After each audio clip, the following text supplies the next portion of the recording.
When we think of the poor being organized, we think of them being organized in order to fight for something or being organized against something. Normally, we think of the poor as being organized in order to fight for their rights and therefore to be organized against the government. The challenge facing poor communities is that in most cases, their rights in terms of things like security of tenure, basic services, and decent housing cannot be secured without the support of government, especially local government.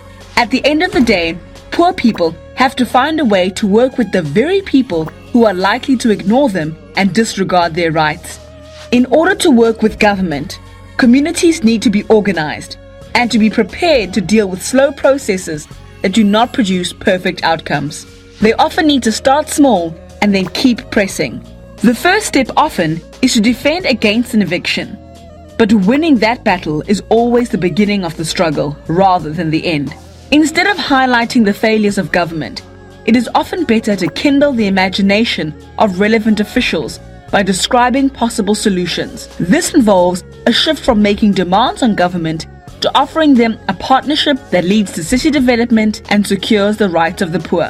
When community organizations come into negotiations with government officials prepared, with enumeration reports, with construction costs, with knowledge of city infrastructure grids, and with examples of community-state partnerships in other cities, it becomes much harder for government officials to argue against the proposals they are making. At the end of the day, working with government is just as tough as fighting against it. But any grassroots organization that survives a formative period when it mobilizes against external threats will need to learn to sit around a table and broker deals.